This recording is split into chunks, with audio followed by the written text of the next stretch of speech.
માળિયાહાટીના ખાતે ગામની મધ્યમાંથી પસાર થતો ફલુક વોકડો ઊંડો ઉતારવાની કામગીરી તંત્ર દ્વારા શરૂ કરાતા લોકોમાં આનંદની લાગણી ફેલાઈ। પ્રાપ્ત વિગતો મુજબ માળિયાહાટીના ગામની મધ્યમાં પસાર થતો ફલકુ વોકડોમાં ચોમાસા દરમિયાન ભારે પૂર આવવાથી પટેલ સમાજ વિસ્તારમાં તેમજ વોકડાના કાંઠા વિસ્તારમાં પાણી ફરી વળવાના કારણે સ્થાનિક લોકોને ભારે મુશ્કેલીનો સામનો કરવો પડતો હતો। આ અંગે માળિયાહાટીના આગેવાન દ્વારા તંત્રને રજૂઆત કરાતા સરકાર દ્વારા લોકોની સમસ્યા હલ કરવા માન્ય ધારાસભ્ય ભગવાનજીભાઈ કરગઠિયા દ્વારા સરકારશ્રીમાં રજૂઆત કરવામાં આવી।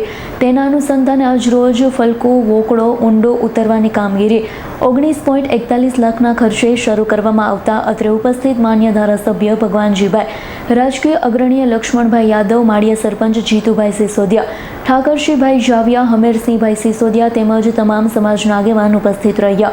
ફલકુ વોકડો ઊંડો ઉતરવા પહોળો કરવાની કામગીરી શરૂ થતાં ચોમાસામાં લોકોને પડતી મુશ્કેલીની કામગીરી થવાની અંત આવશે ત્યારે સ્થાનિક લોકોમાં આનંદની લાગણી ફેલાઈ છે। Ramesh કારિયાનો report, S9 news, Maliya Hatina. અમારી તમામ માહિતીથી અપડેટ રહેવા માટે જોડાયેલા રહો S9 ન્યૂઝ સાથે।